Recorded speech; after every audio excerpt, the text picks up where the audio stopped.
The Warrens Case Files, Bigfoot. In their 1989 book Ghost Hunters, Lorraine Warren describes one of her more unusual encounters.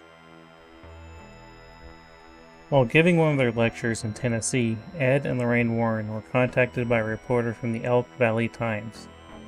The reporter explained how some people that lived in the hills in Tennessee were claiming that a creature was threatening their children. Not being the biggest believers in Bigfoot, they dismissed it as just a story, but always wanting to help, the Warrens, accompanied by several college students, including one that brought a bullhorn for the sole purpose of irritating Lorraine, were led by two hill people to the encampment where the claims originated. The encampment was made up of a handful of shacks sitting on the side of the hills. The only electricity was a wire that went from a pole and snaked its way on the ground in front of the shacks, giving a dim, low glow at night.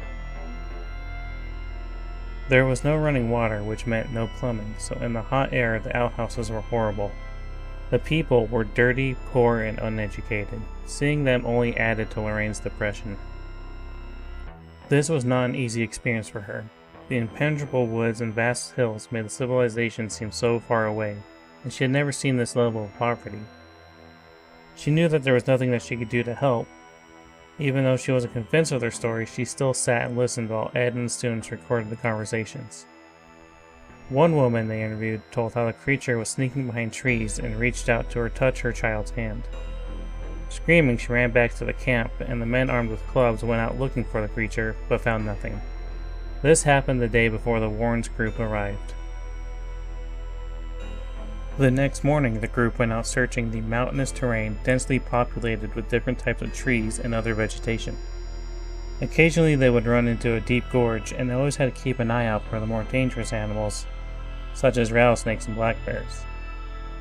In the late afternoon, they came to a clearing that looked as if something large had come through and flattened the grass.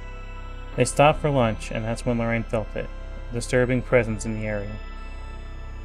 Lorraine started getting mental images of a large ape-man, long arms, sloping shoulders, covered in shaggy hair.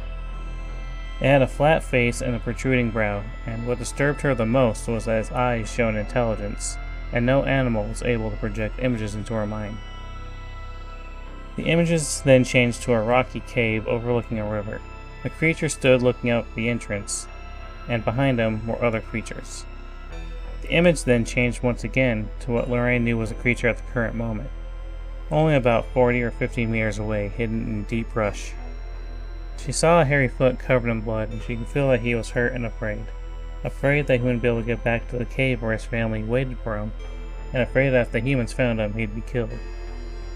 She explained to him that the people were scared because he reached out for one of their children, but he shook his head and explained that the children don't have the same prejudices that the adults have, and he was only trying to communicate.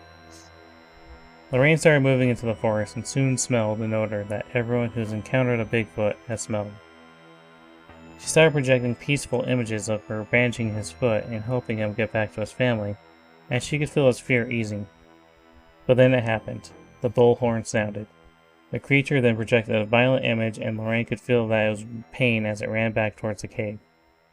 He felt betrayed by her, and the connection was lost, and no matter how hard she tried, she could not make the connection again. Getting the others to help her look, they found where the creature was sitting. Bright red blood was seen all around, and Lorraine followed the trail to a cliff where any sign of the creature ended.